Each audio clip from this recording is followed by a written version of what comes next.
People have been given the green light to go jogging and do light exercise, but concerns have been raised that masks can do more harm than good. There are fears that when driving with a mask, rebreathing exhaled air can cause the driver to lose consciousness. Professor of Respiratory Medicine from the University of Cape Town, Professor Kirtan Deda, joins us now to demystify some of these concerns. So, Prof, naturally people are fearful of anything that is different or new, and unfortunately somewhat unlimited access to the internet means that suddenly everyone is an expert in epidemiology or virology or pulmonology. So let's dispel some of the current myths. We understand the need for masks when we go outside. That's not in question, but we want to wear them safely. Is there any risk when wearing a mask during vigorous or mild exercise like jogging? So good evening to your viewers. The short answer is no, but I think before we launch into the whole issue of masks and safety, I think there's several important concepts that we need to understand, or that will help us to understand why we should be wearing masks even when exercising. Of course, we all know, as you already said, it's a requirement to have a mask when out in public.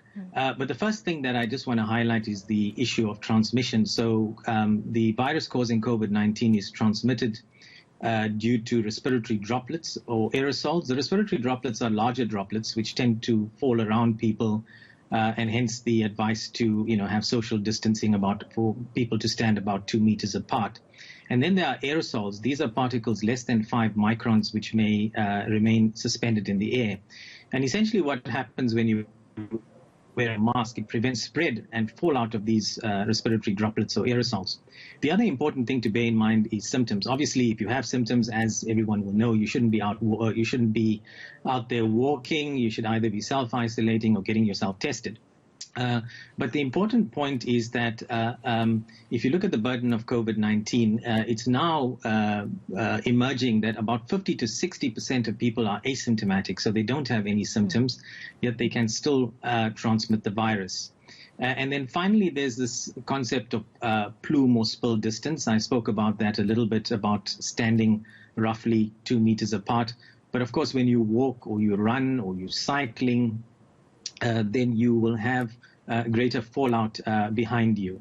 And so for all these reasons that I mentioned, bearing in mind the transmission dynamics of the virus, masks are essential if people go outside, and even if they...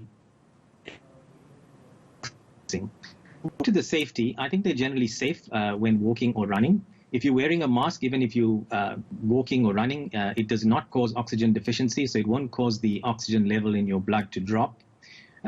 Studies have been done where people have worn N95 masks. Now, you shouldn't be wearing those type of masks. The public should be wearing cloth masks, not surgical or N95 masks. But they've done studies wearing N95 masks, and it's much more difficult to breathe through those type of masks. But even if you're wearing those type of masks, the carbon dioxide levels in the blood goes very slightly higher, not by much, less than 5%. And that falls very quickly when you stop exercising or when you remove the mask. It's pretty harmless. The heart rate can go up slightly by about 5%. So for most people who are exercising, is not a problem. If you have underlying cardiovascular or respiratory disease, for example, chronic lung disease or chronic heart disease, you may find that it's more difficult to walk. And that's because you inhale less air, because you're inhaling through the mask, which has more resistance, and so you actually inhale less of a volume. But as you exercise, the body adapts, and it's like having a bit of an extra workout. And if studies have shown that if you exercise, for example, for an hour, you actually take much bigger breaths to compensate. So overall, notwithstanding what I said, it's pretty safe if you're using the masks, if you're using a mask to walk around, to jog, or even to cycle. Prof, so does the material that the mask is made from affect the amount of oxygen the wearer has access to? For instance, I know a lot of people, for comfort, are using sponge masks. Does that make a difference? Yeah, I think the consideration there is a practical one, right? So look, it depends how many people are around. I mean, I live in Newlands in Cape Town, and if you go out in my area in the morning, there are literally hundreds of people, and you can't even pass people on the sidewalks. So I would advise that everyone wears masks, keep a distance roughly of about 2 meters. If you're jogging or you're cycling, you want a longer following distance, probably 4 meters, 4 to 5 meters if you're jogging. This is if you're wearing a mask, and probably 8 to 10 meters when you're cycling. Now, the practical considerations for runners and cyclists is that you get quite sweaty. So what you don't want to wear there is sort of a paper type of mask, because that's obviously going to get very soggy. A thick cotton mask will also become very soggy. In that instant, I mean, I do a lot of cycling myself. I would advise you wear a sweatband, and there are sort of lighter fabrics, microfiber type of breathable fabrics. There are also buffs or neck gaiters. There's bandanas that cyclists can use.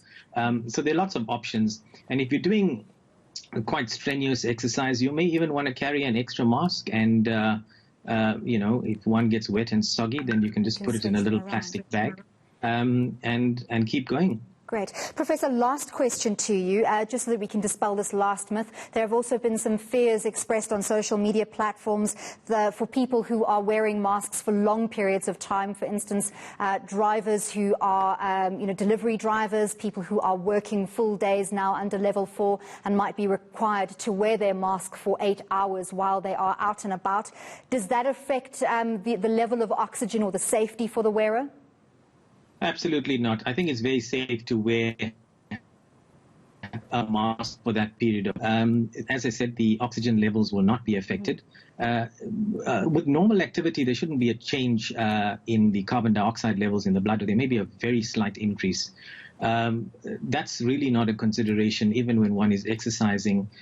So I don't see an issue, and I don't see I really don't see a safety issue there.